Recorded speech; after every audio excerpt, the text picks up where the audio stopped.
तर मित्रांनो हा आपण आहे ना शेवटचा क्वेश्चन बघूया ह्या टाईपमधला. बघा क्वेश्चन काय, x डिवाइडेड बाय 16 + 9x⁴. मित्रांनो तुमच्या लक्षात आलं असेल आपण जेवढे क्वेश्चन्स बघितले ना ते सगळे x² a² x² a² x² या फॉर्मॅटमधले आहेत. बट इथं x⁴ आला आहे. आता x⁴ आला आणि वरती आहे ना x आहे. तर मग काय गडबडायचं नाही, पहिल्यांदा x⁴ स्क्वेअरमध्ये करायचं. ते कसं करतो आपण लक्षात घ्या. अशा वेळेला सबस्टिट्यूशन करायचं. काय करायचं? Substitution. t = x², t = x² आला. मग त्याचा डेरिव्हेटिव्ह काढला आपण, derivative of t with respect to x. x² चा डेरिव्हेटिव्ह काढला मित्रांनो 2x. म्हणजे हा झाला dt = 2x dx. बट आपल्याकडं x dx आहे फक्त, म्हणून आहे ना हा dt/2 आला. ओके. आणि हा झाला आता x dx. बघा मित्रांनो क्वेश्चन काय, क्वेश्चन आहे तुमचा x डिवाइडेड बाय 16 + 9x² चा स्क्वेअर करू शकता तुम्ही x⁴ ला. ओके.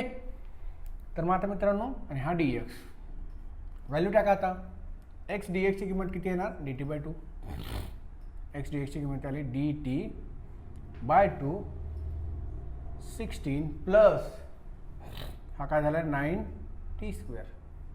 सिंपल. म्हणजे हा 1/2 बाहेर आला.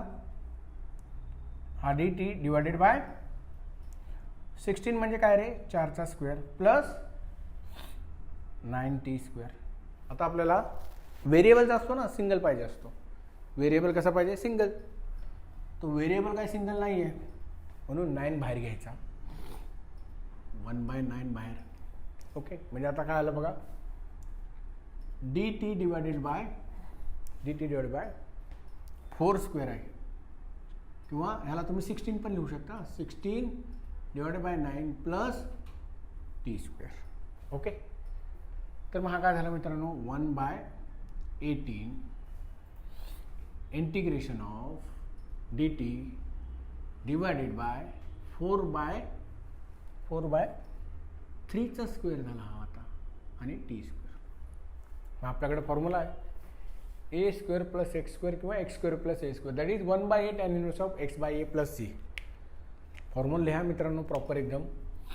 Integration of dx a² + x² असेल तर त्याचं इंटिग्रेशन काय लिहितो आपण 1/a tan inverse of x/a + c. Simple. तर तसंच मित्रांनो आता ह्याचं इंटिग्रेशन काय नाही